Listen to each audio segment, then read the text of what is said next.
उपस्थित धर्म प्रेमी, श्रद्धावान, जिज्ञासु भाइयों तथा सुशील बहनों, हम लोग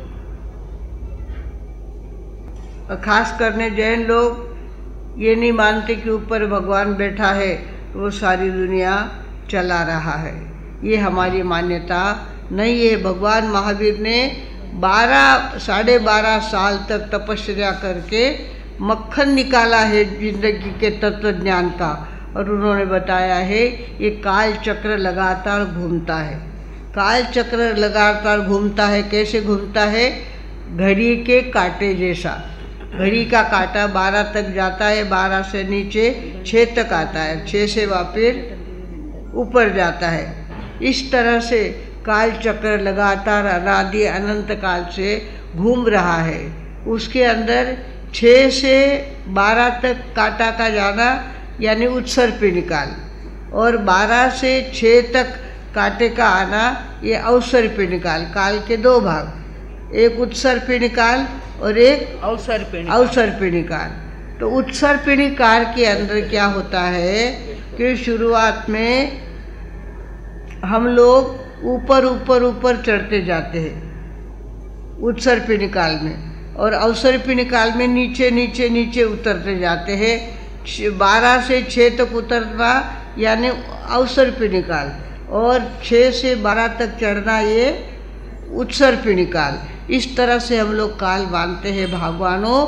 और ये सारा काल चक्र उत्सर्ग पिंड अवसर पिंड मिल करके 20 कोडाकोडी सागरोपम का ये काल चक्र होता है। ये उत्सर्ग पिंड में 10 कोडाकोडी सागरोपम और उस अवसर पिंड में 10 कोडाकोडी सागरोपम। करोड़ को करोड़ से गुणाकार करो, उसकी जितनी संख्या आती है उससे ज़्यादा ये काल चक्र अपने अपने समय में ठहरता है। जैसे पहले उत्सर्ग पिंडकाल होता है तो हम क्या करते हैं? सुखम सुखा, उसका क्या नाम होता है? सुखम सुखा। उत्सर्ग पिंडिका काल, नीचे से ऊपर जाने वाला काल, तो उसमें ऊपर से नीचे आने का काल, उसको क्या होता है? पहले सुखम आ रहा होता है। सुखम सुखा मतलब उस समय ना तो खेती बाड़ी थी और ना आदमी कुछ काम करता था। वहाँ पर 10 प्रकार के कल्प वृक्ष थे। कल्प वृक्ष थे और वो चाहे जैसी चीज़ आपको हाजिर कर देते थे। आप पेड़ के नीचे बैठे और आपने कहा भोजन चाहिए, तुरंत भोजन की थाली नजर आ जाती थी। इस तरह से कपड़े लत्ते सब कुछ 10 कल्प वृक्ष थे, वो सारी आदमी की इच्छा पूरी करते थे। उसका काल कितना था? 4 कोडाकोडी सागरोपम। उत्सर्ग पिंडकाल का काल 4 कोडाकोडी सागरोपम का काल था। उसके वो 4 कोडाकोडी सागरोपम पूरे हो जाने के बाद धीरे धीरे कल्प वृक्ष फल कम देना चालू हो जाता है। फिर सारी बातों में कम होने लगता है। पहले हमारी धरती मिस्री जैसी थी। हमारे धरती का स्वाद कैसा था? मिस्री जैसा था। और आगे चलकर वो क्या हो गया? दूसरे काल चक्र में आ गए हम। पहला हो गया सुखम सुखा, दूसरा होता है सुखम, खाली सुखम। सुखम सुखा नहीं, अतिशय सुख नहीं, खाली सुखी है। सारे सबको हर प्रकार की सुविधा मिल रही है, सब प्रकार से आनंद में हो रहे हैं। इस तरह से सुख हमारा होता है। इसके पहले अपेक्षा से दूसरे काल चक्र में अनंत गुना वर्ण, गंध, रस और स्पर्श इनकी कमी होती गई और हम सुखम आरे में आ गए। वो सुखम सुखा आरा चला गया। उसके बाद 3 कोडाकोडी सागरोपम का सुखम आरा आया। उसके बाद तीसरे आरे में क्या हो गया? दुख का प्रवेश होने लग गया। पहले और दूसरे आरे में दुख नाम की वस्तु ही नहीं थी, और तीसरे आरे में क्या हो गया? दुख का प्रवेश होने लग गया। फिर भी वे लोग क्या करते थे? अपने ढंग से काफ़ी अच्छे रहते थे, और वहाँ खाली अपराध करो तो 3 ही दंड थे, हकार, मकार और धिक्कार। धिक्कार कह दिया तो बहुत बड़ा फांसी की सज़ा हो गई। हकार हाँ ऐसा किया तो बहुत बड़ी सज़ा हो गई। मकार मत करो ऐसा कहा तो बहुत बड़ी बात हो गई। इस तरह का काल था। अब तो चाहे जैसी गालियाँ, चाहे जैसी मारा कोटी, ये सब होता था। उस समय ऐसा होता नहीं था। तीसरा आ रहा था हमारा, वो कैसा था, सुखम दुखम, थोड़ा सा दुख का प्रवेश हो गया था। और वो उसका काल प्रमाण 2 कोड़ी सागरोपम का था। एक काल चक्र 10 कोड़ा कोड़ी सागरोपम का होता है। उसके बाद चौथा आरा आया। चौथा आरा आने के बाद 23 तीर्थंकर वहाँ हुए। चौथे आरे में 23 आदिनाथ से लेकर पारसनाथ भगवान के 23 तीर्थंकर कब हुए? तीसरे आरे में पहले तीर्थंकर, तीसरे आरे में हुए क्या? पहले तीर्थंकर, तीसरे आरे के अंत में पहले तीर्थंकर का जन्म हुआ। और उसके बाद तीसरे आरे में, चौथे आरे में सारे तीर्थंकर हमारे होके गए। ऐसा काल था, ऐसा धर्म ध्यान था, ऐसे तीर्थंकर विराजमान थे, ऐसी सारी बातें चौथे आरे में होती। फिर चौथे आरे का अंत होने लग गया, तब हमारे यहाँ पर भगवान महावीर का जन्म हुआ। भगवान महावीर ने केवल ज्ञान प्राप्त किया। और केवल ज्ञानी कैसे होते हैं इसका अनुभव उस समय के लोगों को आया। इस तरह से भगवानों 21,000 साल कम थे। 2 कोड़ा कोड़ी सागरोपम को 21,000 कम थे, 21,000 वर्ष कम थे, तब भगवान महावीर का जन्म हुआ। और वहाँ सारे धर्म की बातें लिखे। चौथे आरे से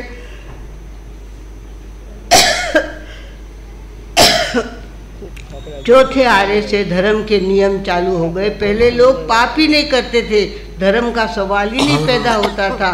इस तरह से सारे 3 तो गालियाँ थी, हकार मकार और धिक्कार, 3 ही गालियाँ थी, बाकी गालियाँ ही नहीं थी, कोई सजा ही नहीं थी। इस तरह का समय था। भगवान महावीर के आने के बाद नीति नियम चालू हो गए। ऐसा धर्म करो, वैसा धर्म करो, ऐसी समाई करो, ऐसा पोषण करो। आज देखो संवत्सरी का दिन है और पोषण करने का दिन है। एक दिन थानक में सोने का दिन होता है, वो पोषण का दिन होता है। अपने घर में तो अपन रिलैक्स होकर के सोते हैं, पर एक दिन ऐसा भी चाहिए जहाँ हम जगह बदल करके सो के बताए। एक तरफ से तपस्या करें और दूसरी तरफ से अपनी जगह बदल करके सोए। इस तरह से आज का दिन पोषण करने का दिन है। सभी ने ज़्यादा से ज़्यादा पोषण आज करना है। भगवानों, इस तरह से हमारे ये दुखम सुखम, थोड़ा सा दुख का प्रवेश हो गया और सुख ज़्यादा था। ऐसा हमारा चौथा आरा गया। चौथे आरे के जाने के बाद 5वां आरा आया। 5वें आरे में दुखम, 5वें आरे में भी क्या हो गया, वर्ण गंध रस और स्पर्श ये कम होने लग गए। और धीरे धीरे क्या हो गया, हमारी मिट्टी का स्वाद भी बदल गया। पहले मिट्टी कैसी थी, मिश्री जैसी थी। उसके बाद शक्कर जैसी हो गई। उसके बाद गुड़ जैसी हो गई। उसके बाद धीरे धीरे मिट्टी क्वालिटी, हाई क्वालिटी थी, वो क्वालिटी में कम आने लग गया। फिर ऐसा कम आ गया। अभी हमारे ज़माने में मिट्टी कैसी है, बहुत बढ़िया नहीं है, अच्छी है, अच्छी बढ़िया नहीं है। पर छठे आरे में तो मिट्टी में कोई राम ही नहीं रहेगा, मिट्टी कोई फल ही नहीं उगाएगी, मिट्टी में कोई अनाज ही नहीं उगाएगा। ऐसी हल्की मिट्टी होने वाली है। तो इस तरह से हमारा दुखम आ रहा है, 21,000 वर्ष का दुखम आ रहा। आइए अभी हम कहाँ जी रहे हैं, पंचम आरे में जी रही है। 5वां घड़ी का काटा 5 तक आ गया है। 5 पर घड़ी का काटा आया। चक्र हमारा घूमता घूमता हम 5वें आरे में पैदा हुए हैं। और हमारे यहाँ की मिट्टी सामान्य मिट्टी है, विशेष मिट्टी नहीं है। पहले इतने बड़े बड़े दाने आते थे अनाज के, अब छोटे छोटे आने लग गए। और बड़े आते हैं तो हाइब्रिड आते हैं, उसमें कोई टेस्ट होता नहीं है। भगवानों, इस तरह से होगा क्या।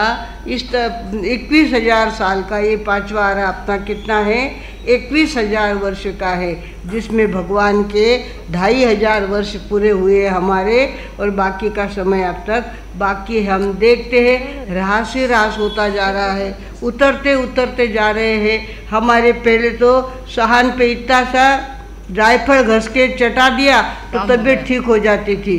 आजकल तो हॉस्पिटल में जाओ, ब्लड टेस्ट कराओ, ये कराओ वो कराओ, कितनी झंझट बढ़ गई है। अब हमको दुख मालूम नहीं पड़ता, पर पहले की अपेक्षा से हम काफ़ी दुखी हो गए हैं। दुखम आरा हमारा नाम है, और आगे आएगा दुखम दुखा आरा, 6ठा आरा आएगा। 21,000 वर्ष का दुखम दुखा आरा हमारे दुनिया में आने वाला है। उस समय 6 साल की लड़की माँ बन जाएगी। 6 साल की गंगा और सिंधु 2 नदियाँ बहती रहेगी, और वहाँ से 6ठे आरे के बाद बरसात तो आना बंद ही कर देगी। 6ठे आरे में बरसात, देखो पुणे जैसे सिटी में बरसात कहाँ है, इतनी सी भुरभुर आती है और वापस बरसात बंद हो जाती है। अभी तो और अच्छा है, आगे और ज़्यादा 21,000 तक हम उतरते ही उतरते जाने वाले हैं। कुदरत हमको व्यवस्थित सहयोग नहीं देगी, और धीरे धीरे सारी बातें, तबीयतें देखो तो ऐसी होगी। तबीयत ठीक नहीं रहना, दवाखाना करना, दवाई लेना, यही हमारा काम है। ये 5वां आरा है। और 6ठे आरे में कहते हैं ऐसा प्रलय आएगा, ऐसा प्रलय आएगा कि सारे घर बह जाएंगे, सारे घर बह जाएंगे, सारे लोग बह जाएंगे। गंगा और सिंधु 2 नदियाँ मात्र रहने वाली है। गंगा और सिंधु नदियाँ रहेगी, उस समय वे लोग क्या करेंगे, घर तो रहे नहीं, और घर बांधने वाले अब कहाँ लाए। इतनी बरसात हो गई, इतना प्रलय हो गया, इतना बह के चला गया सारा सामान, अब रहना कहाँ। तो लोग क्या करेंगे, बिलों में रहेंगे, बिल बनाएंगे। कहाँ, पहाड़ में बिल बनाएंगे, और बिल के अंदर रहना आदमी चालू कर देगा। 6 साल की लड़की तो माँ बन जाएगी, 6 साल की लड़की, और आदमी की हाइट कितनी रहेगी, इतनी 1 हाथ जितनी, 1 हाथ जितनी हाइट आदमी की रहेगी। धीरे धीरे हाइट कम कम कम कम होती जाएगी, और इस तरह से हम बिल में रहने लगेंगे। इसलिए हम व्याख्या बनना करते तो बोलते हैं, हमारा 6ठा आरा जन्म मरण निवारजो। मेरे 6ठे आरे में मुझे जन्म देना नहीं। 6ठे आरे में जो जन्म लेता है उसको बिल में रहना पड़ता है, बिल में रहता है। इतनी गर्मी होती है दिन भर में, बरसात तो एकदम आना बंद ही कर देती है, बरसात आना बंद कर देती है। और इतनी गर्मी होती है कि दिन में कोई बाहर निकल सकता नहीं। शाम का समय जब होता है, थोड़ा दिन बचता है, थोड़ी रात उतरती है, ऐसे समय में लोग बाहर निकल गए और कहाँ आएंगे, नदी के पास आएंगे। नदी के पास आकर के नदी में जो जीव जंतु है उनको इकट्ठा करें, अपने तरफ से लेने का प्रयत्न करेंगे। वे जीव जंतु लेना, अग्नि नहीं, चूल्हा नहीं, गैस नहीं, कुछ नहीं रहेगा 6ठे आरे में। और वो जीव कहाँ तपाना, रेती में बूर के आना, रेती में बूर के आना। और शाम के समय जाने के बाद पहला कल का बुरा हुआ आज खाना, और आज वापस बूर के आना, और फिर वो खाना। इस तरह से भगवानों, पहले आरे में तो 3 दिन में एक बार भूख लगती थी, दूसरे आरे में 2 दिन में एक बार भूख लगती थी, तीसरे आरे में दिन में एक बार भूख लगती थी। और आगे चलकर 5वें आरे तक हम आए तो 2 बार हमारा खाना पक्का हो गया है। उसके बाद मुंह में कुछ डालते, बात अलग है। तो धीरे धीरे 6ठा आरा जब आता है तो भूख शांति नहीं होती, भूख शांति नहीं होती। कितना ही खाया तो ऐसा लगता खाया ही नहीं कुछ। और खाना क्या, जीव जंतु खाना। नदी में जाना, खसोट खसोट करके लड़ाई झगड़े कर करके वो जीव इकट्ठे करना, और इकट्ठे करने के बाद रेती के नीचे बूर देना, और बूरने के बाद उनको 24 घंटे में वे क्या हो जाते थे, नरम पड़ जाते। फिर वो लोग 6ठे आरे में जो जन्म लेते हैं वो लोग ऐसा आहार करते हैं। भगवानों इस तरह से उतरते उतरते हम कहाँ तक आ गए, जीव जंतु खाने तक हमारी मंजिल आ गई। भगवानों इस तरह से छठे आरे में जो जन्म लेता है अवश्य नरक में जाता है, उसको दूसरी गति मिलती नहीं है, धर्म ध्यान होता नहीं है, शास्त्र वाचन होता नहीं है, कुछ वहाँ होता नहीं है। इस तरह से भगवानों करते करते हमारा काल चक्र ये पूरा हुआ। 21,000 साल तक छठे आरे का जन्म मरण जीव ने देखा, उसके बाद वापस अब चढ़ना चालू हो गया। चढ़ना चालू हो गया तो इधर पहले दुखम दुखा था, उतरते उतरते दुखम दुखाता आ गए, सुखम सुखा से लेकर दुखम दुखाता आ गए, और दुखम दुखा के बाद 21,000 वर्ष का काल दुखम दुखा का जाता है। 21,000 पाँचवें आरे के छठा आरा, पाँचवें उत्सर पिंड काल के छठा आरा और अवसर पिंड काल का पहला आरा, दोनों 21,000 वर्ष के होते हैं। और 21,000 वर्ष तक पानी का बूंद भी नहीं गिरता, पानी गिरना बंद ही हो जाता है। 42,000 वर्ष तक इस धरती पर कोई बरसात होती नहीं है। और धीरे धीरे क्या होता है, 42,000 वर्ष तक हमारा ऐसा ही समय बीतता है। और उसके बाद हमारे यहाँ निसर्ग प्रसन्न होता है। श्रावण कृष्णा प्रतिपदा के दिन, श्रावण कृष्णा प्रतिपदा के दिन पहली बार आसमान में बादल घुमड़ के आते हैं। अब हम कहाँ चले, ऊपर ऊपर जाना चालू कर दिया, नीचे से ऊपर जाना। तो दूसरा आरा, उत्सर पिंडी का दूसरा आरा चालू। उत्सर पिंडी का दूसरा आरा होता है, उसके अंदर बरसात आने लगती। उत्सर पिंडी का दूसरा आरा, मतलब नीचे से ऊपर जा रहे हम, तो वहाँ क्या होता है, एकदम से उमड़ घुमड़ के बादल आते हैं। 7 दिन तक लगातार वर्षा होती है, 7 दिन तक लगातार वर्षा होती है। वो वर्षा का नाम होता है पुष्कल आवर्त, मतलब बार बार उमड़ घुमड़ के बरसात आती है, उसको पुष्कल आवर्त कहा है। उसके बाद 7 दिन तक गैप रहती है और फिर क्षीरधाम की दूध जैसी वर्षा होती है, जिससे मिट्टी एकदम 3rd क्लास मिट्टी थी, जो थोड़ी बहुत 7 दिन दूध जैसी वर्षा होने के कारण से 7 दिन 7 रात तक वर्षा होती है, क्षीरधाम की वर्षा होती है। फिर 7 दिन का गैप जाता है और फिर घृत नाम की वर्षा होती है।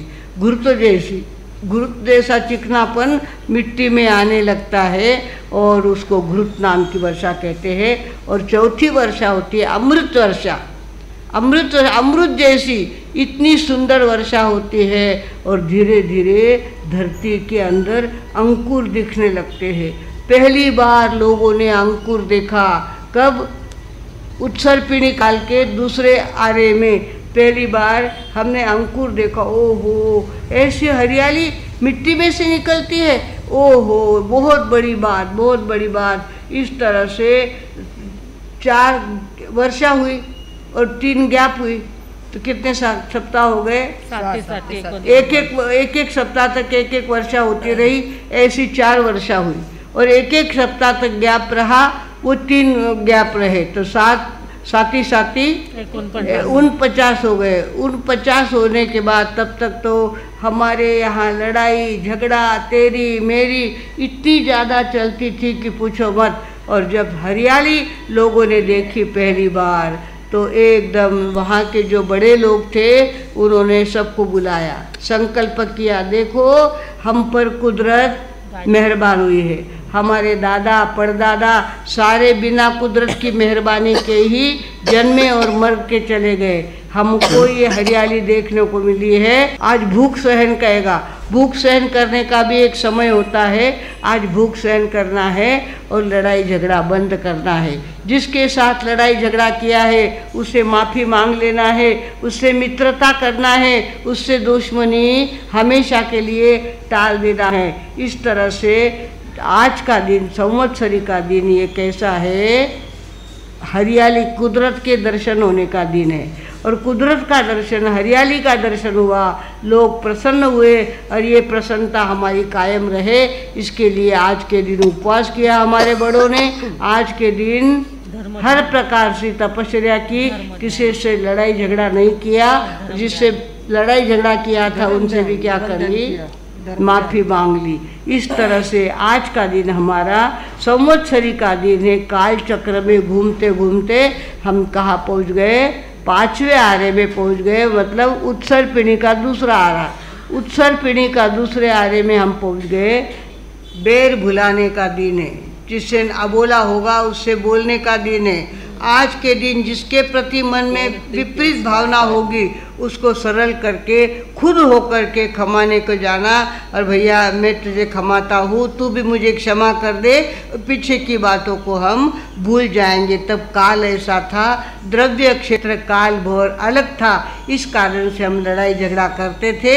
अब काल सुधर रहा है तो हमें क्या करना चाहिए, आपस में प्रेम भाव बढ़ाना चाहिए। संवत्सरी पर्व कहता है क्षमा करो और भूल जाओ, क्षमा करो और भूल जाओ, पीछे की बातों को भूल जाओ और वर्तमान में क्षमा करो और दोस्ती का हाथ आगे बढ़ाओ। ये कहने के लिए संवत्सरी पर्व आता है। भगवानों, हमारे यहाँ लोगों ने कितनी कितनी क्षमा कैसी कैसी करी है, कहने जैसी बात है। हमारे भगवान महावीर के समय राजा उदयन होके गए। भगवान महावीर के समय कौन हुए, राजा उदयन हुए। और राजा उदयन ऐसे थे, धर्म ध्यान करने वाले, प्रतिक्रमण करने वाले, पोषण करने वाले, उपवास करने वाले, भगवान की पूरी आज्ञा का पालन करने वाले उदयन राजा थे। उनकी पत्नी थी प्रभावती। प्रभावती भी इतनी धार्मिक थी, उसके पास एक ऐसी सुंदर प्रतिमा थी, उसकी वो पूजा करती थी और वहाँ ध्यान करने के लिए बैठती थी। ऐसे हमारे उदयन राजा थे। उदयन राजा के यहाँ पे एक कुबड़ी दासी थी। कुबड़ी दासी थी, उसकी पीठ एकदम मुड़ी हुई थी और ठिंगनी थी, सावली थी, और उसको सेवा दी थी। जो मेहमान आए उनका ध्यान रखना, उनका नाश्ता पानी सब तुम करवाना। तो वो बड़े लगन से सबकी सेवा करती और नाश्ता पानी लोगों को करवाती। इस तरह से एक बार एक मेहमान उनके घर आए। वो शक्तिशाली मेहमान थे, शक्तिशाली मेहमान थे, और उन्होंने देखा कि बेचारी कुबड़ी है, कितना काम करती है, कितनी सेवा करती है, कितनी दौड़ भाग करती है। उन्होंने क्या किया, उनके पास एक गुटिका थी, एक गोली थी, वो गोली उन्होंने क्या कर दी, उसको दे दी। तो उसका नाम था काली गुटिका। काली गुटिका नाम था। वो काली थी ना, इसके लिए उसको जो मेहमान ने अपनी तरफ से गुटी दी। वो गुटिका उसने खाई और उसका सारा रंग रूप बदल गया, इतनी सुंदर हो गई, हाइट उसकी बढ़ गई, पीठ का कोना कहीं चला गया, और देखते देखते वो चमकने लग गई और जवान सुंदर स्त्री हो गई। अब हमारे उदयन राजा तो एकदम धार्मिक, दूसरी स्त्री की तरफ देखना ही उनको पाप लगता था। और ऐसे में ये इतनी सुंदर हो गई, इसको लगता था मेरी सुंदरता की कीमत करने वाला कोई होना चाहिए। पर किसके बाप की ताकत थी जो उदयन राजा के सामने आकर के उनकी दासी से कोई प्रेम करे। कोई किसी के बाप की हिम्मत नहीं थी कि वो दासी को बतलाए, दासी के साथ बोले। बहुत सुंदर थी, उसका नाम पहले था काली गुलिका नाम था, अब उसका नाम क्या रख दिया, स्वर्ण गुटिका, स्वर्ण गुलिका नाम रख दिया। इतनी सुंदर तो वो थी, और उसके जवानी की कीमत करने वाला कोई नहीं हुआ। कोई उसके पास देखना भी डर लगता था राजा का, कि राजा इतने चारित्रशील है और इसके सामने देखेंगे तो हमारी तो गर्दन ही काट देंगे बोले राजा। इसके लिए कोई उसकी तरफ देखता भी नहीं था। इसको लगता था मुझे कोई देखे, मेरा कोई कौतुक करे, मेरी कीमत कोई करे, ऐसा उसको लगता था। तो राजा के ही राजा के दूसरे जवाई थे, ये भी जवाई था। उदयन राजा भी राजा का, श्रेणिक राजा का जवाई था, और दूसरा भी क्या नाम था उसका, चंद्रप्रद्योत नाम का उज्जैनी का राजा था। उज्जैन का राजा था, पर वो सौंदर्य के पीछे मौत मरने वाला था। सौंदर्य उसको बहुत अच्छा लगता था, लड़कियों की वो चापलूसी करता था, लड़कियों के पीछे पागल होता था। ऐसा वो भगवान महावीर का शिष्य कौन? श्रेणिक राजा। और श्रेणिक राजा का ये दूसरा जवाई था। दोनों जवाई, उदयन राजा भी जवाई और हाँ चेटक राजा के जवाई थे। भगवान महावीर के मामा के जवाई थे। चेटक राजा भगवान महावीर के मामा थे और उनके ये जवाई थे। इस तरह से अब चंद्रप्रद्योत को ये बात कान में आई थी कि उदयन के यहाँ एक अत्यंत सुंदर स्त्री निर्माण हुई है। वो एक काली कलूटी थी, पर उसको ऐसी दवा मिली वो एकदम सुंदर हो गई है। उनके मन में आता था ऐसी अप्सरा के दर्शन तो मुझे करना ही चाहिए, ऐसी अप्सरा मुझे मिलनी चाहिए, ऐसी भावना उसके मन में आ रही थी। तो उधर क्या हो गया, इसने क्या किया, आने जाने वाले मेहमानों के साथ चंद्रप्रद्योत के पास समाचार पहुंचा दिए, यहाँ आओ और मुझे लेके जाओ। क्या समाचार आए, यहाँ आओ। ये वीतभयपट्टन था, उदयन राजा का वीतभयपट्टन था और चंद्रप्रद्योत की उज्जैनी नगरी अवंती राज्य था उनका। तो वहाँ से समाचार आए। ये तो इसके मन में थी भावना, एक अंधा मांगे एक आँख और भगवान दे दो। उधर से समाचार आ गए। तुरंत उसने क्या किया, अपने पास उनके पास एक बढ़िया हाथी था, अनलगिरी नाम का हाथी था। हाथी के ऊपर बैठ करके ये तो वीतभयपट्टन चला गया। आधी रात को गया, आधी रात को चुपचाप दासी को क्या कर दिया, हाथी के ऊपर पीछे बैठा दिया। और वहाँ जो सुंदर प्रतिमा थी प्रभावती का स्वर्गवास हो गया था। और उस रखो शांति, किडनैप कर व्याख्यान दे रहे हैं। जरा भी किडनैप होते तो क्यों लोग तब भी किडनैप करते थे। हाँ। तो उसने क्या कर लिया, किडनैप कर लिया ना। किसका? स्वर्णगुलिका का। स्वर्णगुलिका का किडनैप कर दिया। और सवेरे दौड़ता हुआ दास आया, महाराज गजब हो गया, गजब हो गया। अपने यहाँ तो अपनी दासी को लेकर के वो आया था, उज्जैनी का राजा चंद्रप्रद्योत। उसने अपनी दासी भी लेके गया है और साथ में हमारे महासती जी की इतनी सुंदर मूर्ति थी, तो वो मूर्ति भी लेके चला गया है। अब उदयन ने ये बात सुनी कि इतनी हिम्मत, मेरे साधु में इतनी हिम्मत कि मेरी दासी यहाँ के बिना पूछे ले जाए, चोर की तरह ले जाए, हमारी दासी का किडनैप करे। हम भी ये अन्याय सहन नहीं करेंगे, इसका जवाब देंगे। हमको युद्ध बिल्कुल प्रिय नहीं है, युद्ध की हिंसा हमको प्रिय नहीं है, पर फिर भी हम अन्याय का उत्तर देने ही वाले हैं। और उसने अपने सेनापति को कहा, अपनी सेना तैयार करो। उधर चंद्रप्रद्योत को समाचार भेजा कि हमारी दासी, हमारी मूर्ति वापस दो और नहीं तो युद्ध के लिए तैयार हो जाओ। अब वो इसने तो चंद्रप्रद्योत ने ली हुई चीज़ देना पसंद ही नहीं था, इसको कभी सिखा ही नहीं था कि जो चीज़ अपनी हो गई उसको देना ये उसको पसंद नहीं था। और उसने कहा ठीक है, युद्ध करने के लिए तैयार हो जाएंगे। उधर से युद्ध के तैयार हो गए, इधर से इन्होंने चतुरंगिणी सेना सजाई और कहाँ चले गए, उज्जैनी की तरफ जाने लग गए। रास्ते में कड़ी धूप थी और बरसात आने के ही दिन थे, उसके पहले की गर्मी इतनी ज़बरदस्त गर्मी थी। रास्ते में ऐसा सूखा एरिया आया कि जहाँ झाड़ नहीं, जहाँ पत्ता नहीं, कुछ नहीं, और पानी का तो बूंद वहाँ मिलता नहीं था। ऐसी स्थिति हो गई, लोग पानी के मारे तरसने लग गए। कैसे करें, एक दिन निकाला बिना पानी का, 2 दिन निकाला, 3 दिन पानी के लिए निकल गए और पानी कहीं उनको मिला नहीं। पानी का आभास होता था, रेती के ऊपर धूप तरती थी तो ऐसा लगता था यहाँ पानी है, देखने जाओ तो हाथ में रेती आती थी। अब हमारे वीतभयपट्टन के राजा उदयन ने क्या किया, स्वर्ग में गई हुई रानी का स्मरण किया। महारानी जी पधारो, हमारा संकट दूर करो, इतनी सारी सेना तड़प तड़प कर पानी के लिए मर जाएगी, तुम्हें जल्दी आना चाहिए। और कहते हैं देवता वहाँ पे आए, उन्होंने क्या किया, वह सुंदर पानी का झरना चालू कर दिया। पानी का झरना शुरू हो गया, पुष्कर नाम का पानी। पुष्कर तीर्थ आज भी है, पुष्कर तालाब उन्होंने चालू किया और आज भी पुष्कर वो कायम है।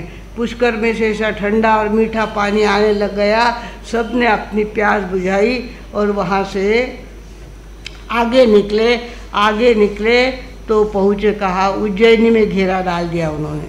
घेरा डाल दिया, ये तो हमारी दासी वापस दो, हमारी प्रतिमा वापस दो, नहीं तो युद्ध के लिए तैयार हो।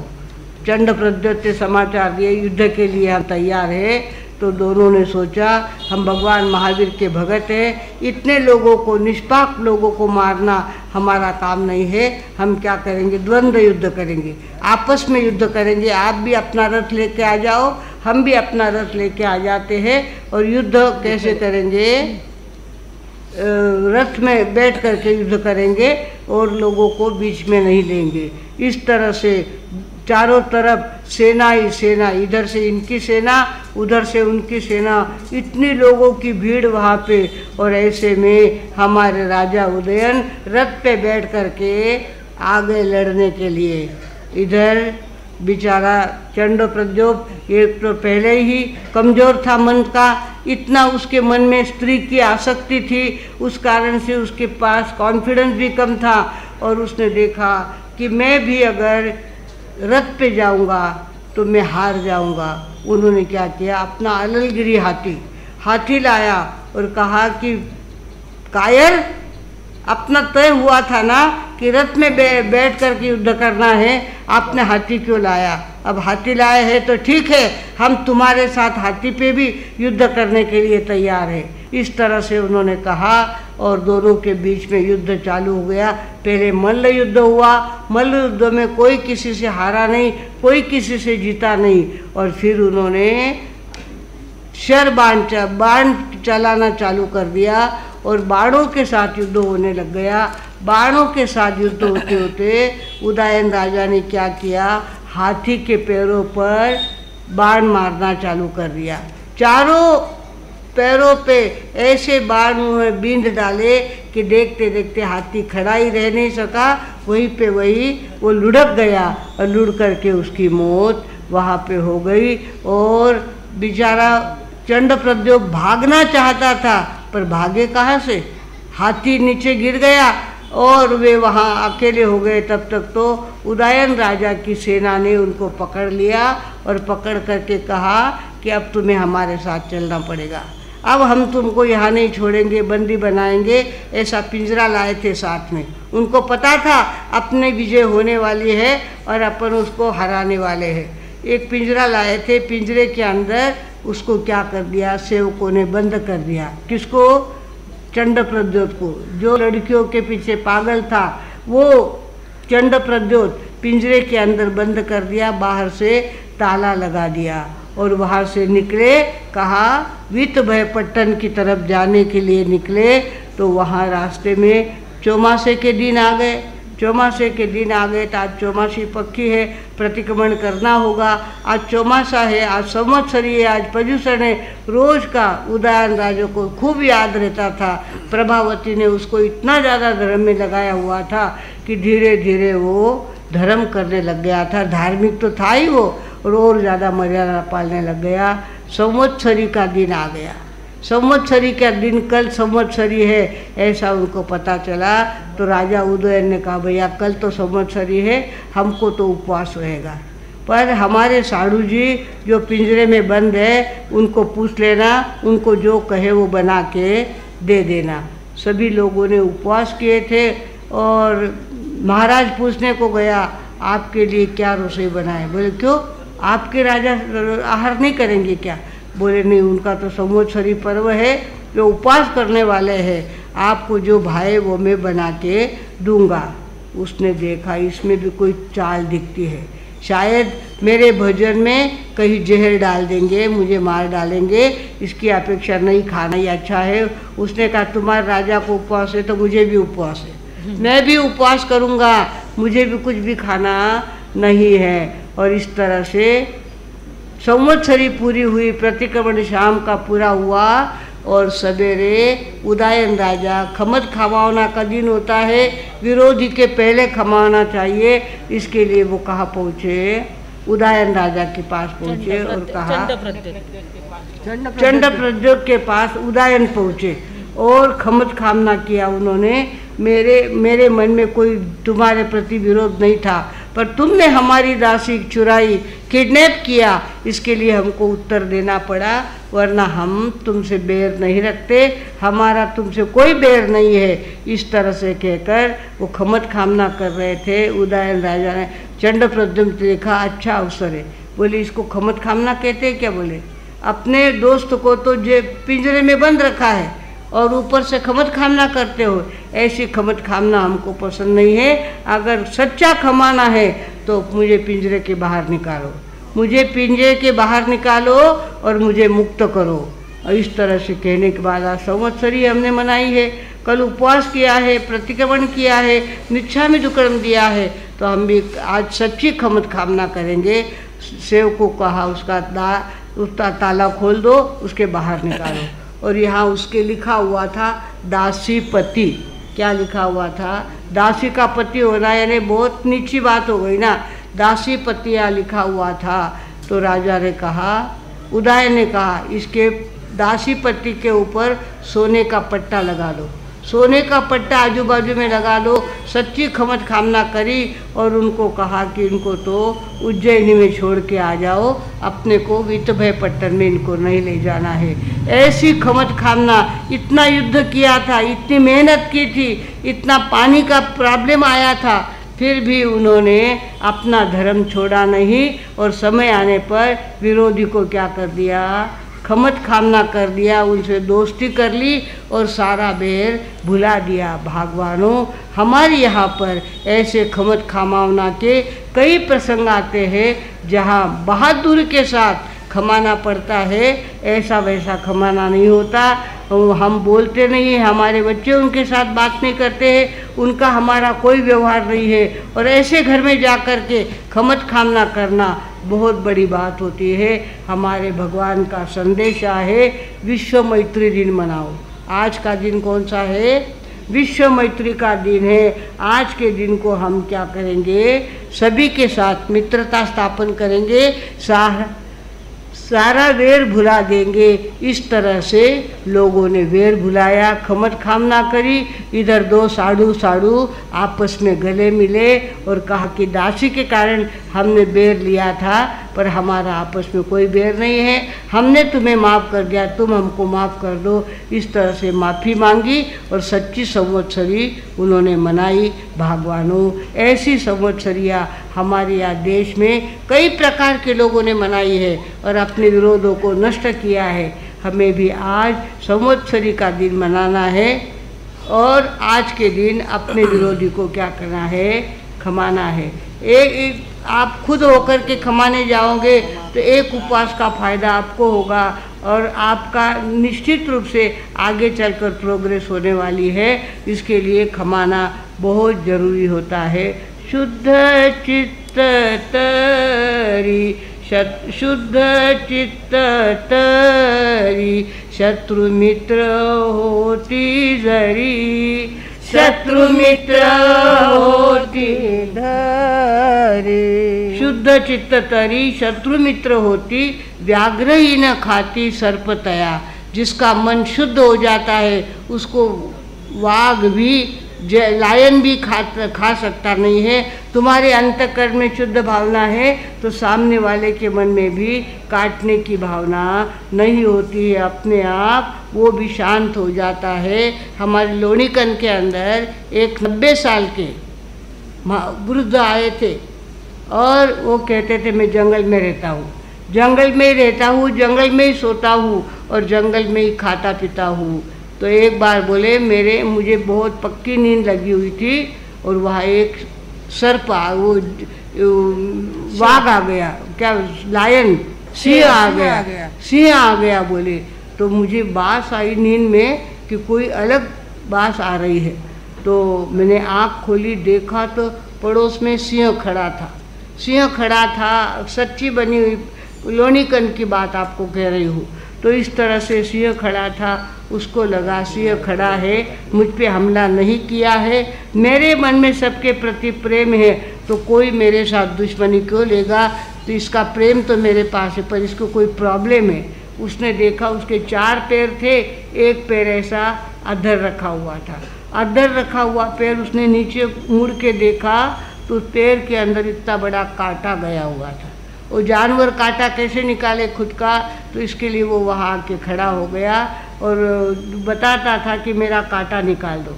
तो वो वृद्ध जो हमारे पास आए थे उन्होंने क्या किया, नीचे झुक करके उसका कांटा खींच के निकाल दिया। 1 सेकंड में वो चला गया, वहाँ रुका नहीं, उसने कोई शिकार किया नहीं, उसको कोई तकलीफ दी नहीं, वहाँ से निकल गया। शुद्ध चित्त तरी शत्रु मित्र होती, व्याघ्र ही न खाती सर्पतया। ऐसे शुद्ध चित्त हमारा करने का दिन आज का आया है। भगवानों, संवत्सरी पर्व हमारे प्रांगण में पहुंचा है और संवत्सरी के दिन आज हम किसी से विरोध नहीं रखेंगे, सबसे प्रेम रखेंगे और सबसे अपनी मैत्री स्थापित करेंगे। ऐसा दिन आज का आया है। देरानी जेठानी हो, भाई भाई हो, अड़ोस पड़ोस के लोग हो, समाज के लोग हो, हमारे बेटे बेटी के ससुराल पक्ष के लोग हो, किसी के कारण से कोई भी हमारे द्वारा विरोध हुआ हो तो आज के दिन वो नष्ट करने का दिन आया है। अभी सब अपने अंतःकरण को शुद्ध बनाएंगे और अब सच्ची खमत खामना करके संवत्सरी को सार्थक करेंगे। इस तरह की भावना रखते हुए अब मैं विराम लेती हूँ। ओम शांति।